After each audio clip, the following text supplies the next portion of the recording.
Un tema recurrente a lo largo de las últimas 6 semanas ha sido el tema de la Gran Comisión, porque naturalmente la Gran Comisión, ¿qué es? Es el mandato que Jesús, la encomienda que Jesús nos dejó a la iglesia, que describe de una manera precisa, no ambigua, la misión de Cristo para su iglesia. Entonces vemos aquí la declaración, la Gran Comisión es la misión suprema de la iglesia, no es una sugerencia, es una orden dada por la máxima autoridad del cielo y de la tierra, la persona del Señor Jesucristo. Entonces, basado en esa verdad absoluta, donde nosotros tenemos esta encomienda de parte de Dios, es que toda la información que hemos recibido las últimas 6 semanas se enfoca en poder ser efectivos en llevar a cabo esta encomienda. Inclusive, como lo pudimos ver la semana pasada en el tema, o las últimas 2 semanas que vimos temas de liberación espiritual y de guerra espiritual, comúnmente eh, no lo entendemos en el contexto de ser y hacer discípulos de Jesús, pero está totalmente integrado, es parte del mismo ecosistema, es parte del mismo funcionamiento de distintos engranajes que llevan adelante el cumplimiento de la misión de Cristo. Y ese es el cumplimiento de la Gran Comisión. Y nosotros, esto es lo que hemos venido aprendiendo, que no es una sugerencia, es un mandato. Y por consecuencia, nosotros tenemos que tomar el pulso de nuestros ministerios y de la efectividad de nuestros ministerios a la luz de la Gran Comisión, contrastando lo que hacemos con nuestras actividades, nuestras agendas, nuestros presupuestos, a los objetivos de la Gran Comisión. Porque cuando Jesús dijo, buen siervo fiel, en lo poco fuiste fiel, en mucho te pondré, entra en el gozo de tu Señor, Jesús estaba hablando precisamente de qué. Estaba hablando de la fidelidad, nuestra fidelidad al mandamiento que Él nos dejó. Ese mandamiento fue la Gran Comisión. Entonces, también vimos que es un mandato apostólico, específico y estratégico. Apostólico quiere decir que tiene la connotación de ir, de seguir expandiendo, de no solamente concentrarnos en una área, sino ir hasta los confines de la tierra. Tiene un énfasis donde la meta final es que todas las naciones de la tierra tengan la oportunidad de responder al evangelio del reino.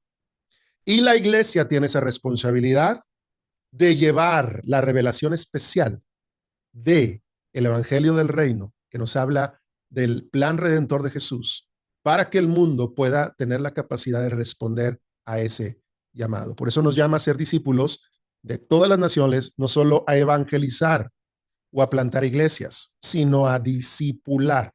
¿Por qué hacemos la diferencia? Porque comúnmente, erróneamente, se ha entendido que la Gran Comisión es un llamado a evangelizar o es un llamado de ir de misiones hasta los confines de la tierra. Amados, cuando ya vimos que la Gran Comisión integra todos los elementos de la misión de la iglesia, en donde nos encontramos hasta los confines de la tierra.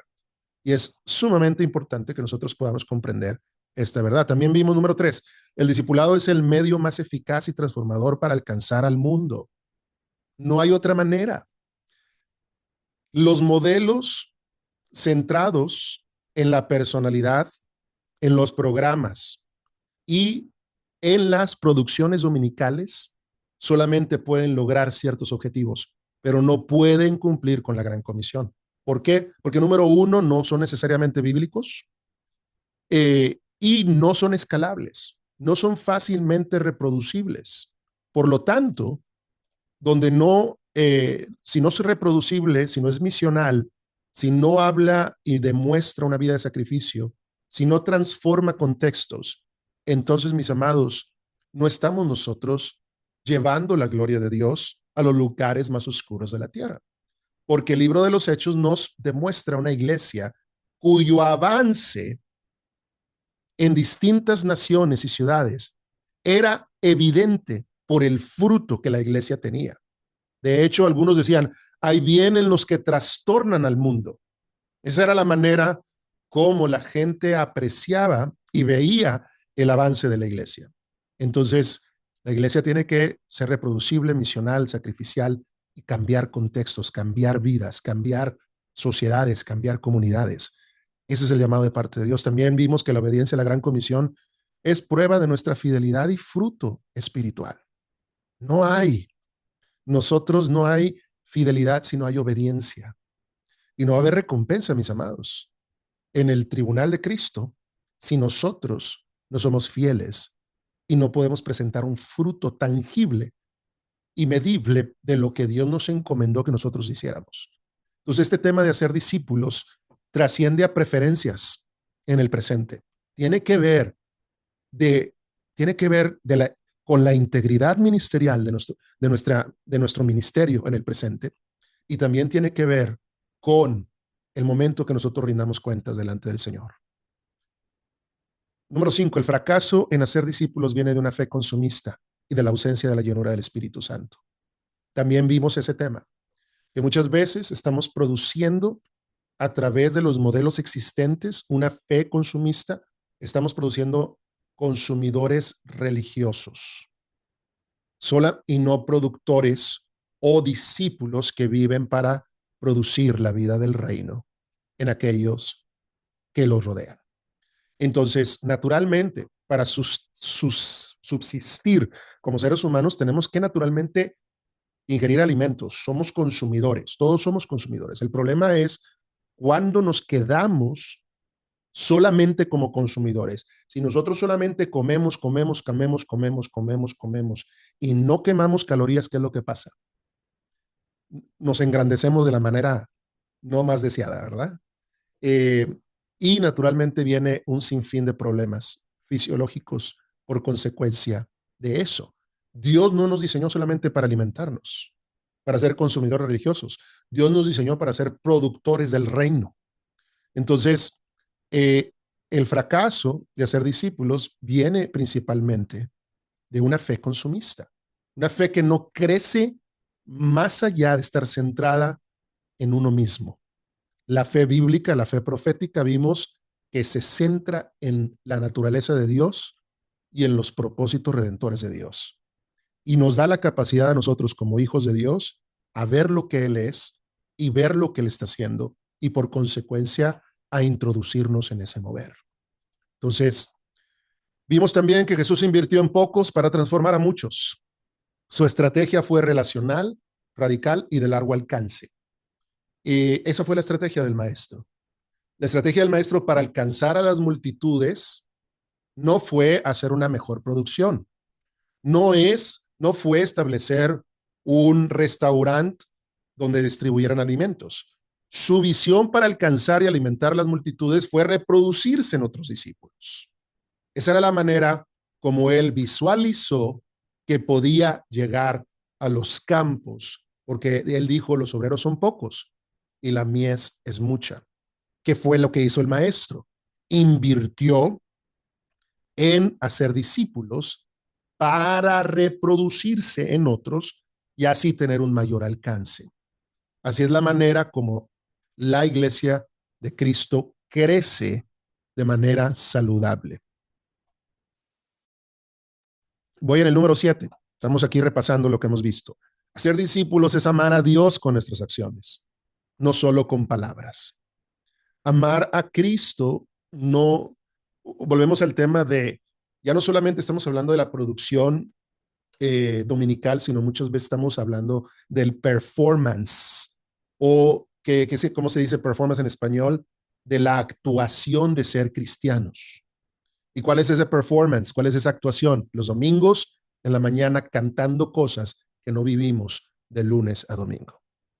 Cuando decimos al Señor, no daré mi vida a nadie más que a ti, no daré mi vida a nadie más que a ti.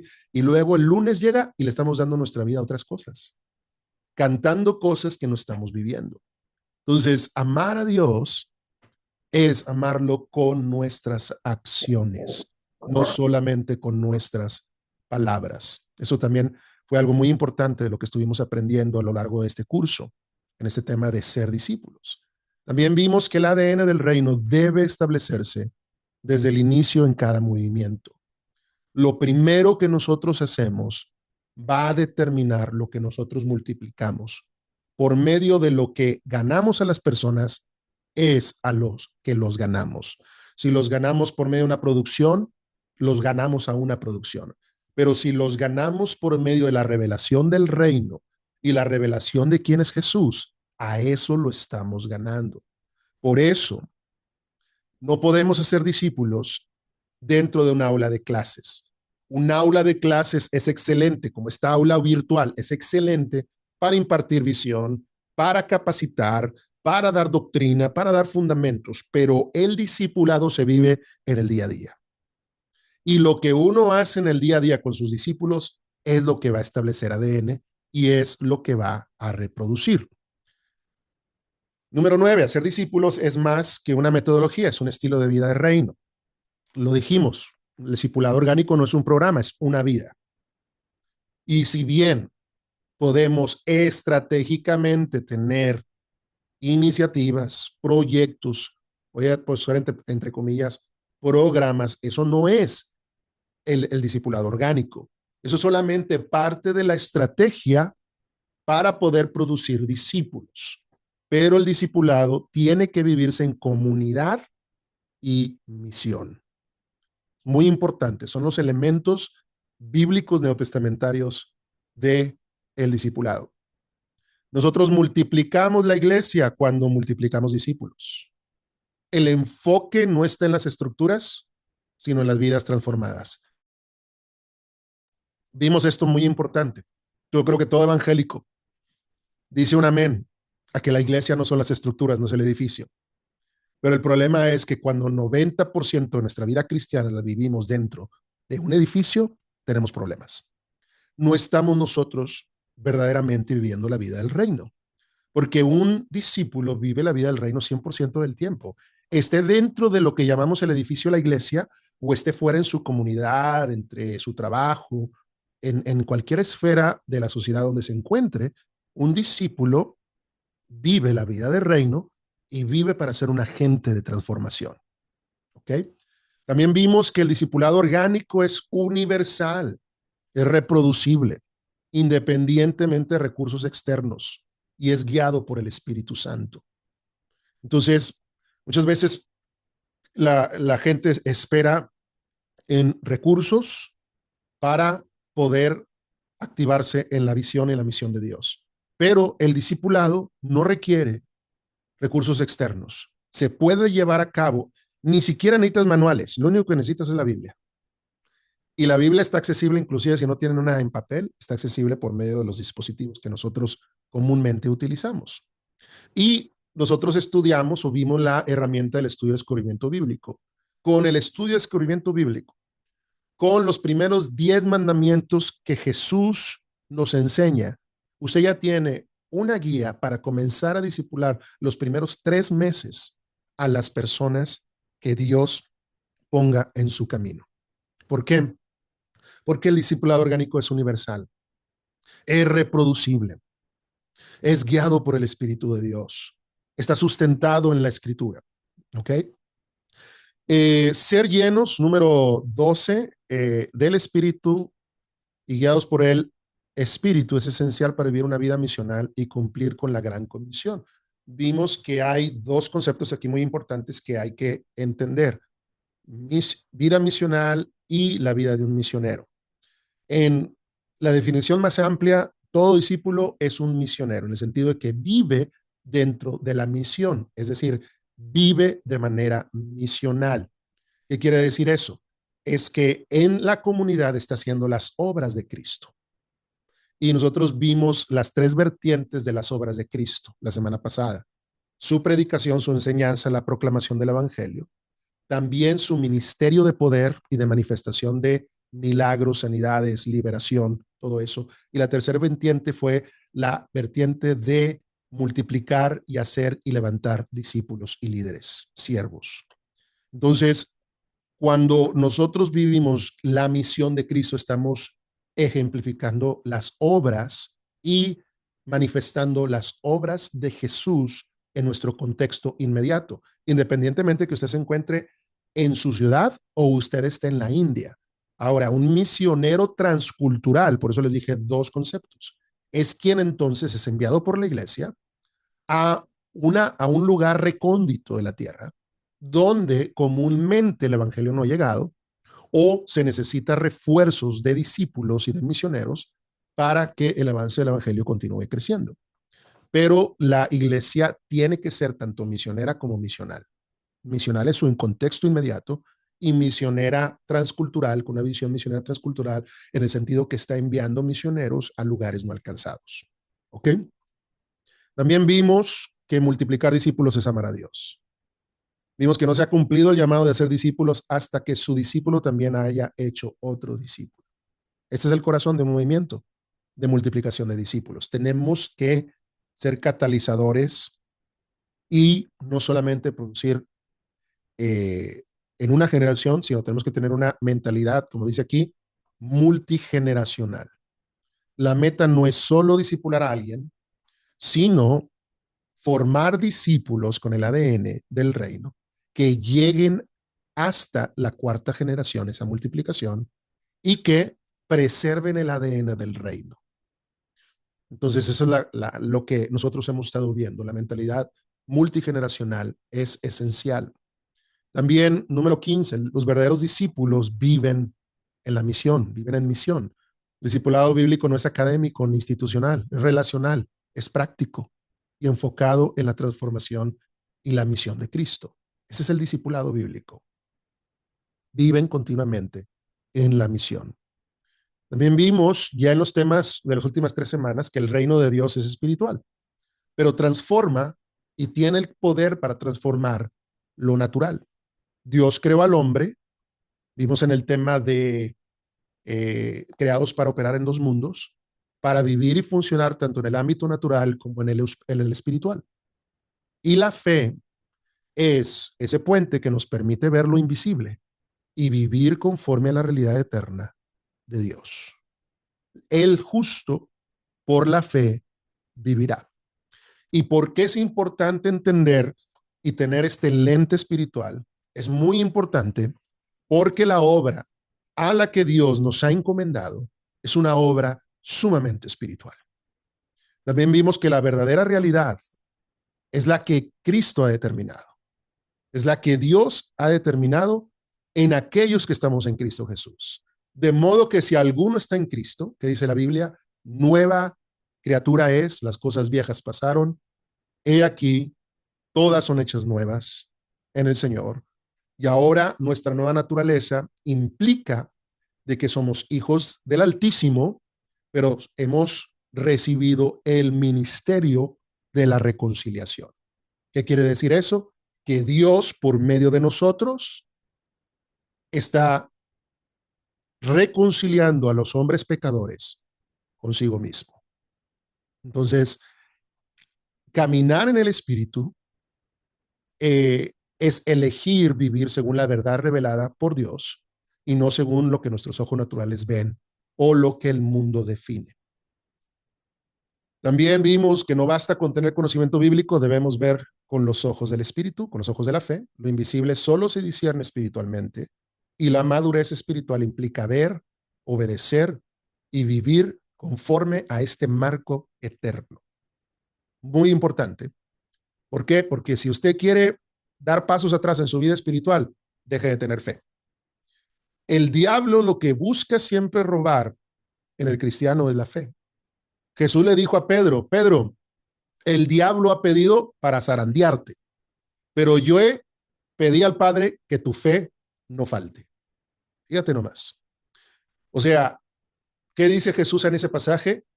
Que los golpes espirituales no los podemos evitar, van a venir.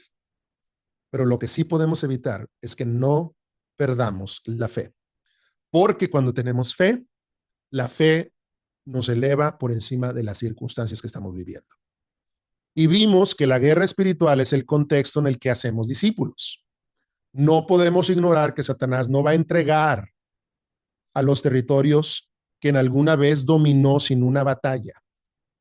No va a decir, señor cristiano, señor discípulo, aquí están las llaves de los lugares que en algún momento yo goberné. No, la Biblia dice que las puertas del Hades no prevalecerán.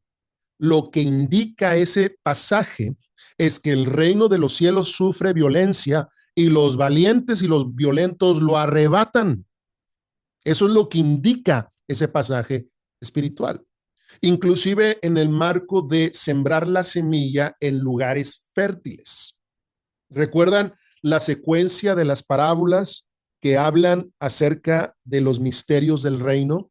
Después de la parábola de el sembrador y las cuatro tierras, concluye con la tierra que produce mucho fruto, al 30, 60 y al 100 por uno. Posteriormente empieza a hablar de la parábola del trigo y de la cizaña. Dice que cuando los hombres duermen, viene el hombre malo y siembra en la noche cizaña en los campos. ¿Qué nos indica eso? Que hay un adversario que se llama Satanás y que no importando el fruto que nosotros estemos viendo en el avance del reino de Dios, él siempre va a querer meter su cuchara. Entonces, aquí escribo algo muy importante. No puedes tener un discipulado productivo y efectivo cuando las personas viven con ataduras. Por eso es importante ser diestros en la autoridad espiritual, en el tema de echar fuera demonios, de derribar fortalezas, de la guerra espiritual. Nosotros no tocamos muchos temas ni profundizamos tanto en los temas. Son temas muy profundos donde requiere todavía inclusive más práctica, más habilidad, más entendimiento, pero en la medida que nosotros nos ejercitamos en lo aprendido, Dios nos va a ir llevando de más en más. Pero es muy importante, este es el contexto. La iglesia no crece si el reino de las tinieblas no es destruido. O sea, la, la neutralidad espiritual no existe, mis amados. Por eso Jesús cuando dijo en Mateo 28 y nos instruyó la gran comisión, comenzó con la expresión, toda autoridad se me ha sido dada en el cielo y en la tierra, por tanto, id y haced discípulos de todas las naciones. ¿Por qué? Porque él entendía que esto de avanzar el reino de Dios implica una guerra espiritual. Entonces, la batalla y la guerra espiritual es una realidad que todo discípulo, que todo siervo de Dios va a enfrentar en su ministerio. Y por eso Pablo dijo, he peleado la buena batalla, he guardado la fe, he acabado la carrera. Entonces, cada uno de ustedes tiene una batalla por delante, tiene una carrera por delante y tiene una fe que tiene que preservar y tiene que guardar. Entonces, resumí estas 19 verdades o el curso en estas 19 expresiones o verdades de los temas que estuvimos viendo las últimas 6 semanas. Ahora quisiera que entráramos en un tiempo de reflexión. En base a lo que hemos platicado, lo que hemos revisado, hay aquí algunas preguntas para reflexionar y quiero irlas puntualizando una por una, porque son muy importantes. La primera pregunta para reflexionar. He entendido y abrazado personalmente la Gran Comisión como una orden directa de Jesús para mi vida. Aquí queremos hacerlo personal. Entonces yo quiero que contestemos esta pregunta de una manera transparente delante de Dios, no delante de nosotros. O sea, ¿qué implica que yo haya abrazado y haya entendido personalmente la Gran Comisión? La parte de entendimiento, yo creo que si usted asistió a este curso, ya le queda claro. La Gran Comisión es la misión de Cristo que Dios encomendó a la iglesia. El objetivo principal de la Gran Comisión es hacer discípulos de todas las naciones. Ahora, entenderla es una cosa, obedecerla es otra. ¿Cómo estoy obedeciendo personalmente la Gran Comisión?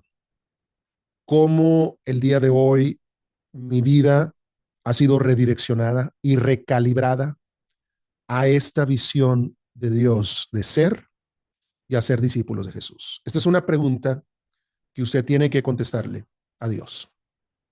Y la reflexión nos debe llevar a la acción.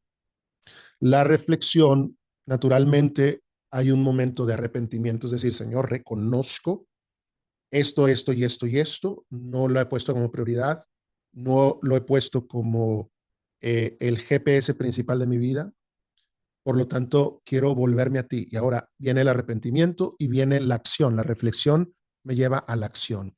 ¿Qué acciones voy a tomar para yo comenzar a hacer de la gran comisión la prioridad de mi vida, la prioridad de mi ministerio? Si usted es pastor, ¿cómo va a comenzar a alinear las actividades y los objetivos de sus actividades en pos de cumplir con la gran comisión?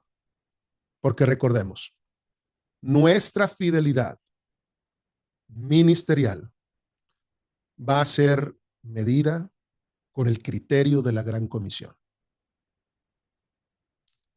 Entonces, el objetivo de ser y hacer discípulos, que hacen discípulos, ¿cómo lo estoy llevando a cabo? ¿En qué parte del proceso estoy integrado?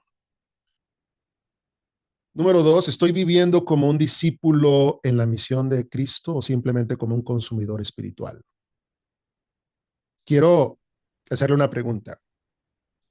¿Usted es parte de este curso, y se lo digo con mucho amor, usted es parte de este curso para aprender solamente o para aprender cómo hacer la obra de Dios? ¿Por qué? Porque hay una tendencia en el pueblo de Dios de ser adictos a aprender cosas nuevas. Por eso, ¿sabe cuáles son los cursos más atractivos? Son los cursos más morbosos. Si yo abro un curso de, del estudio de los últimos tiempos, gratuito, probablemente podemos juntar 1,000 personas.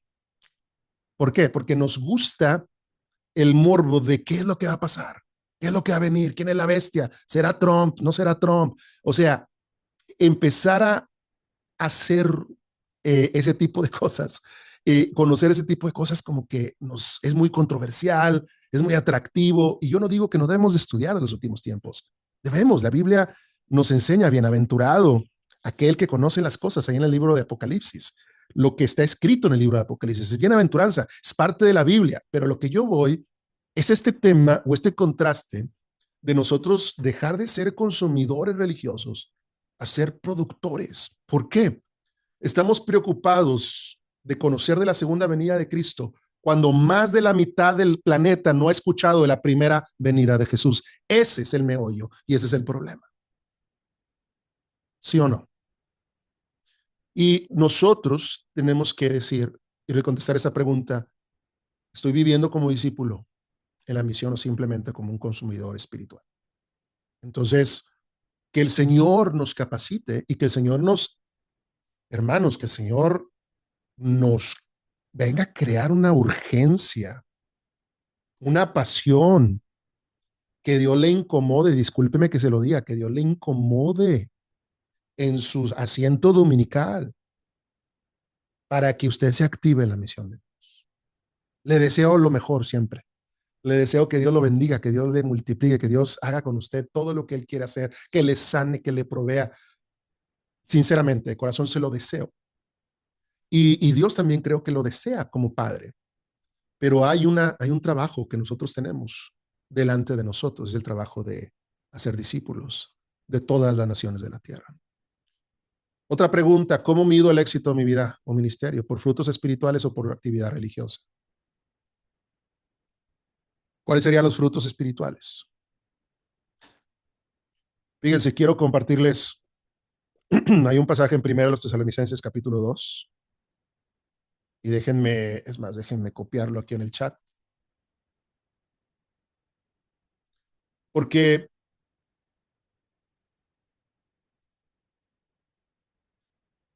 queremos ver cuál era la convicción dominante del apóstol Pablo en consecuencia a su trabajo ministerial.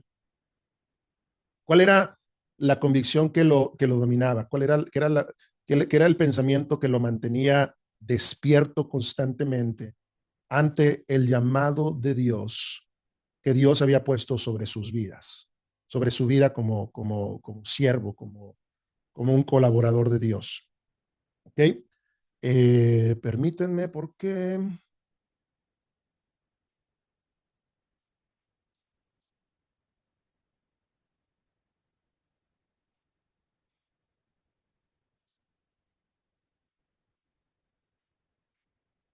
Ok, primera Tesalonicenses 2:19 dice así de esta manera.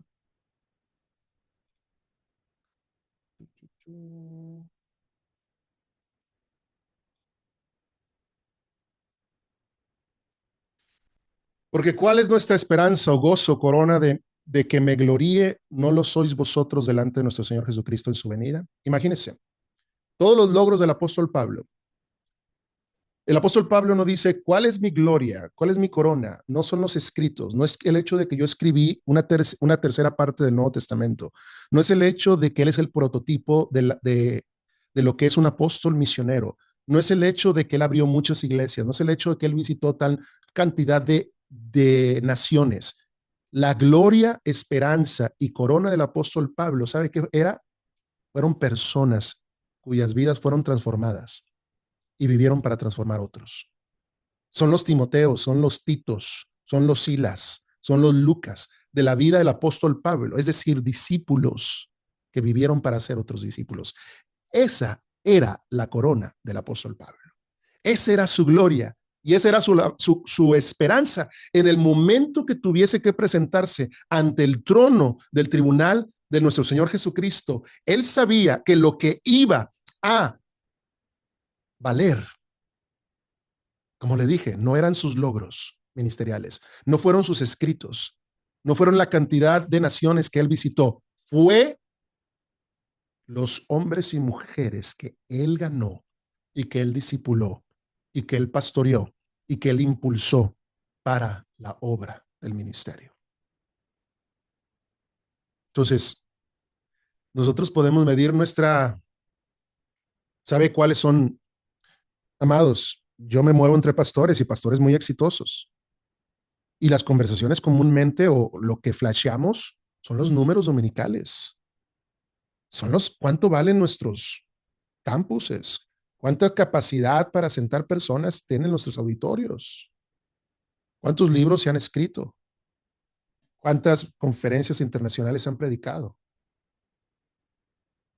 En eso medimos nuestra éxito ministerial. Lo que se aspira hoy en día, lo que comúnmente se aspira hoy en día en lo que es la vida ministerial es el duplicar ese tipo de modelo. Y nosotros tenemos que darnos cuenta que el éxito ministerial no se mide de esa manera. Se mide por medio del fruto espiritual, por medio de las vidas que han sido transformadas, por medio de las vidas que han sido cambiadas por el poder del Espíritu de Dios, por el poder de la palabra. Porque nosotros simplemente estuvimos dispuestos a hacer la voluntad de nuestro Señor en el momento preciso y en el momento exacto, porque estuvimos en el lugar donde Jesús estaba. Y fuimos usados por Dios para la gloria y alabanza de su nombre. ¿Estoy haciendo discípulos que hacen discípulos o solo estoy atrayendo asistentes? Esta es una reflexión para los pastores que estamos cursando este curso. Y esa misma pregunta, amados, yo me lo hago todos los días, inclusive, o sea, inclusive en estos cursos. ¿Estoy haciendo simplemente atrayendo asistentes o estamos produciendo discípulos? O sea, no es una pregunta donde estoy queriendo traer juicio o confrontación a nadie más, sino primeramente a mí mismo. ¿Estoy operando en el poder del Espíritu Santo o en mi propia fuerza? Es otra pregunta que nos debe llevar a la reflexión. ¿Mi iglesia está alineada con el mandato de ser discípulos o enfocada en crecer numéricamente sin transformación? Sabe, en el, en el mundo, yo estudié economía y ¿sabe cómo se mide el éxito de una empresa? Es por su adquisición y dominio de la parte market share. ¿Cómo se dice market share en español? La, la parte del mercado o del pedazo del pastel que les toca a ellos. Es decir, vamos a decir, Starbucks como marca de cafetera tiene 20% del mercado del café en su portafolio. Y saben una cosa, muchas veces cuando medimos, cuando hablamos de crecimiento numérico en las iglesias, no siempre se traduce en crecimiento numérico del reino de Dios, porque a veces las iglesias pequeñas decrecen, las iglesias grandes toman de esa parte y crecen más. Ese es el fenómeno que estamos viendo el día de hoy. Las iglesias pequeñas están decreciendo y algunas desapareciendo, las iglesias grandes están creciendo. Por eso vemos más mega iglesias, pero menos iglesias. El balance, cuando sumas todos los cristianos, no ha crecido, ha decrecido. El pedazo del pastel se está haciendo más grande para los que están capitalizando con su carisma o con su capacidad administrativa o qué sé yo. Ahora, yo no juzgo esa capacidad administrativa y ese carisma, han sido dotados por Dios para hacer eso. Amén y Dios los bendiga. Pero nosotros colectivamente como iglesia tenemos que hacer la reflexión de que nuestro llamado no es hacer crecer nuestros ranchos, nuestro llamado es hacer crecer el reino de Dios. Y la única manera como vamos a hacer crecer el reino de Dios es ganando almas y discipulándolas. Esa es la única manera como vamos a hacer crecer el reino de Dios. Séptima pregunta, ¿qué cambios necesito hacer para que el discipulado y la misión sean el centro de mi vida y ministerio? ¿Qué tipo de cambios tengo que hacer para que el discipulado y la misión sea el centro de mi vida y ministerio? Eh, Estoy dispuesto a vivir una vida de obediencia radical y de sacrificio por causa del reino, del evangelio del Señor. Estoy formando a otros para que puedan multiplicar lo que han recibido de mí. ¿Qué me está impidiendo obedecer plenamente la gran comisión? Estoy viviendo una vida llena del Espíritu y guiada por Él. Estoy experimentando y reflejando la gloria de Dios en mi vida diaria. Todo esto son oportunidades de crecimiento para todos nosotros. He entendido que el objetivo final de la misión no es mi éxito, sino que Dios sea glorificado en todas las naciones. Y si sí, ¿cómo lo estoy viviendo? Estoy formando discípulos que también están haciendo otros discípulos. Eso es muy medible, ¿no? Tengo el día de hoy yo discípulos que están haciendo otros discípulos. Eso es muy medible. Y si no, ¿qué tengo que hacer para llegar allí? ¿Verdad? Porque ni siquiera se trata solamente de seguir hablando de esto, sino es de producir resultados y frutos. ¿Cómo estoy transmitiendo el ADN del reino a la siguiente generación espiritual? ¿Cómo lo estoy viviendo? ¿Estoy yo modelando la vida del reino a otros o solamente la estoy enseñando con palabras? ¿Estoy eligiendo bien a mis discípulos de la primera generación? Este es un tema importante. ¿Qué evidencias tengo de que estoy avanzando hacia una cuarta generación de discípulos? ¿Qué evidencias tengo de que no están, de que el ADN lo estoy transmitiendo de generación en generación? Eh, Algunas preguntas parecieran redundantes, pero hablan de otras matices, ¿verdad? Importantes que tenemos que considerar. Mi modelo de discipulado está basado en relaciones y misión o en programas. Y si está basado solamente en programas, ¿cómo yo voy a propiciar, especialmente a aquellos que ya son iglesias formadas, cómo voy a propiciar la vida comunitaria y la vida misional? Muy importante. Y saben que no es tan complicado. Simplemente lo que se necesita es una disposición a hacerlo, una determinación y una disposición a hacerlo. ¿Por qué? Porque cuando nosotros ya tenemos grupos, podemos convocarlos ciertamente a orar o a hacer grupos pequeños donde los ayudamos a esos grupos pequeños a estudiar la palabra, a vivir la palabra y a comenzar a impactar su comunidad. ¿Y cómo lo hacemos? Empezamos a ayudarlos a salir a orar por la cuadra, a saludar a los vecinos, a servir a los más necesitados, a transformar su contexto inmediato, a buscar oportunidades de bendecir a otros y hacerlo en el nombre de Jesús y Naturalmente, el tema de cultivar relaciones, pues también es muy importante. Por eso, el discipulado, especialmente en un contexto hispano, tiene que llevarse a cabo en comunidad y la comunidad tiene que vivir para la misión de Dios. Estoy viviendo más en la realidad natural que en lo espiritual. En este día pude escuchar la voz del Espíritu Santo, me dispuse a leer la Biblia y a escuchar la voz de Dios a través de la Biblia. ¿Cuánto tiempo dediqué a la oración? Eh, ¿Por qué cosas he estado intercediendo en estos días? Estoy visualizando los propósitos de Dios a la luz de los hechos y, y de las cosas que están pasando en el mundo, en mi entorno. Todo esto es muy importante, ¿no? Viviendo la realidad espiritual es muy importante, el estarnos ejercitando en esa realidad espiritual. ¿Qué prácticas me ayudan a fortalecer mi visión espiritual? Otra pregunta de reflexión. La lectura de la palabra, la reflexión, la meditación, el ayuno, el compartir mi fe con otros, el interceder, el tener pláticas bíblicas con un hermano, con una hermana. Todo esto me fortalece mi visión espiritual, el caminar en los barrios más oscuros de mi ciudad, naturalmente guiados por el Espíritu Santo y con los cuidados que se merecen, porque hay lugares peligrosos donde no solamente se va a caminar, se tiene que hacer con el cuidado y la dirección correcta, pero todo esto viene a abrir mi visión espiritual en mi entorno, ¿no? Estoy desarrollando una mente espiritual o sigo dominado por lo carnal. He aceptado esta parte de la Biblia que es muy clara y contundente, es categórica cuando habla de la vida espiritual. No la especula, no es trivial el tema. Es un tema que desde Génesis hasta Apocalipsis nos da ejemplos muy claros. No es trivial, no es un punto doctrinal que parte de la iglesia la acepta y otra parte no la acepta. Quien no la acepta y que es evangélica simplemente porque no la ha vivido y no la ha experimentado, pero es real, es bíblico. ¿Cómo estoy enseñando a mis discípulos a funcionar en la dimensión espiritual? ¿Qué realidad estoy abrazando? ¿La de mis sentidos naturales o la que Dios ha establecido en Cristo Jesús?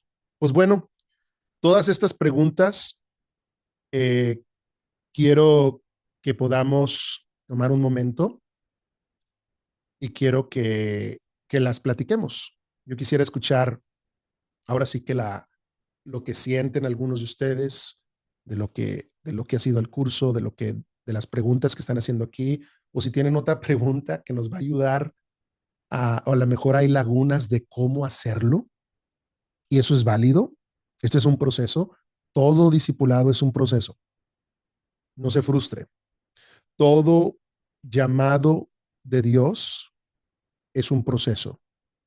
Y tenemos que aprender a comprender que el proceso es parte de la transformación. Y nosotros, al simplemente hecho de saber lo que tengo que hacer y decir, Señor, no me siento capaz, ¿cómo lo hago? Ya por sí mismo me dice que el Espíritu Santo ya está trabajando.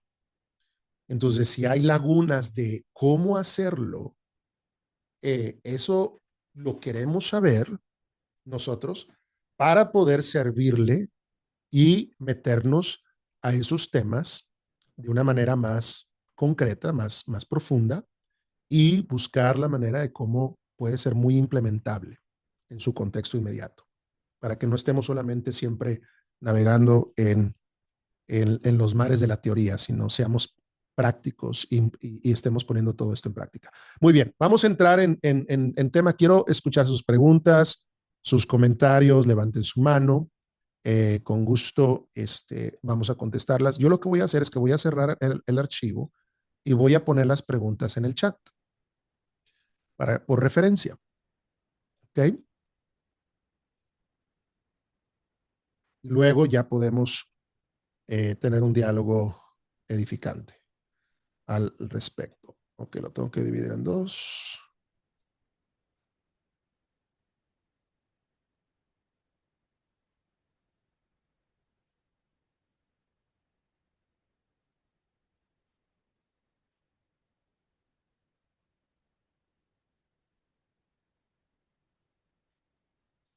Muy bien. Por allí hay una pregunta.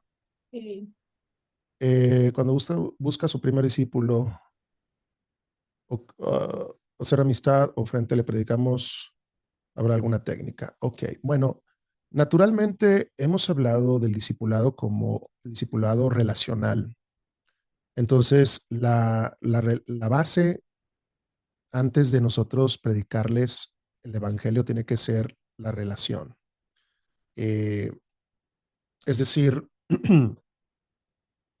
debemos de ser, de ir más allá de solamente darles un sermón a las personas. Tenemos que buscar el conocer quiénes son, cómo los podemos servir, mostrarles la vida de Cristo y ya abriéndose la brecha de la conexión o haciendo conexión con la persona, es más fácil poder impartir las verdades bíblicas.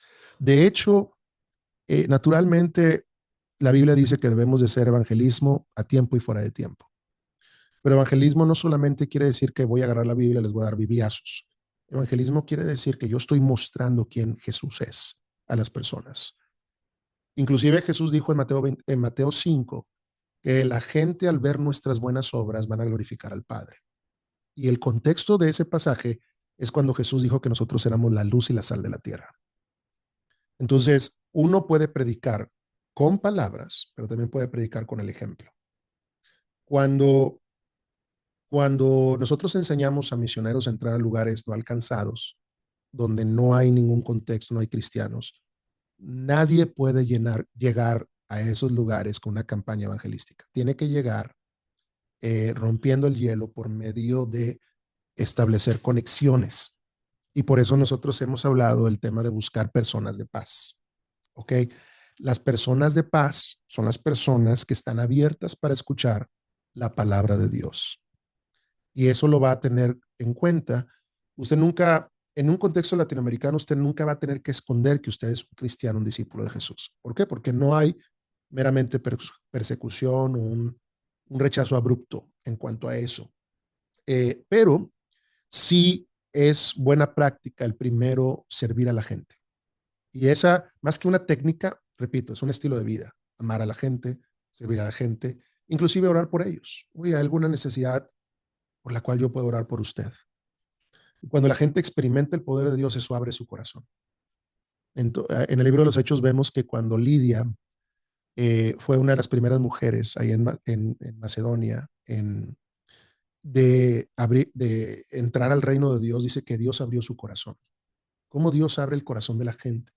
Dios abre el corazón de la gente cuando la gente es tocada por él.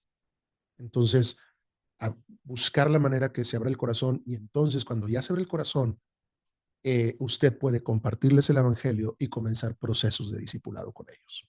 ¿Ok? Muy bien. Eh, Hermano Elías, pastor en Latinoamérica, los acostumbramos a solo predicar y en verdad no sabemos hacer discípulos. Sí, es muy cierto, pastor Elías. Estamos muy acostumbrados a ese modelo, eh, pero hay que romper paradigmas. ¿Por qué? Porque lo que nos ha traído hasta aquí no nos va a llevar hasta donde tenemos que estar. La realidad de la condición de la iglesia que va en una declinación, en un decrecimiento, es algo alarmante. Y una de las razones principales es que porque no hemos hecho discípulos, verdaderos discípulos de Jesús. Y el modelo es un modelo de las tres P's: personalidad, programas y producción dominical o producción de eventos. No podemos basar el crecimiento de la iglesia en esas tres P's. Tenemos que cambiar la manera. Eh, Podemos todavía tener buenos predicadores, excelentes expositores de la escritura, gente con mucha personalidad. Eso no se pelea, no estamos peleados con eso. No queremos eliminar eso porque eso es algo de Dios. ¿Sí me explico? Es bíblico. Tú ves a los hombres ungidos y mujeres de Dios. Eso es absolutamente bíblico. La situación es que como hombres y mujeres de Dios, dotados con esos dones, tenemos que entender que el modelo de Efesios 4 es equipar a los santos, perfeccionar a los santos para la obra del ministerio. ¿Cuál es la obra del ministerio? La obra del ministerio es el cumplimiento de la gran comisión. Entonces tenemos que regresar a utilizar los recursos que Dios pone en nuestras manos para poder hacer eso. Y podemos tener, yo no tengo problema con meter 40,000 personas en una arena y hablarles de la gran comisión y darles una preparación. ¿Por qué? Porque pues tiene un potencial muy, muy fuerte, muy poderoso, ¿verdad? Pero para eso Dios ha puesto esos recursos para poder seguir impulsando la obra de Dios. Entonces, hay que aprender, tenemos que ser discipulados para ser discípulos. Entonces, yo sé que nuestra manera de discipular a través de estos cursos es muy limitada porque no es presencial, no estamos viviendo en comunidad, estamos reuniéndonos una vez a la semana por 2 horas y la mayor parte del tiempo yo soy quien estoy hablando. Pero pídale al Espíritu Santo que lo disipule. Pídale al Señor que le enseñe cómo disipular a otros. Y las herramientas que que le estamos poniendo en sus manos, las que son muy sencillas, como el estudio de descubrimiento bíblico, úselo, úselo, domínelo y enseña a otros a cómo escuchar la voz de Dios a través de la palabra y ayúdelos a compartir esa experiencia con otras personas y establezca la cultura de rendición de cuentas para pastorear a su gente.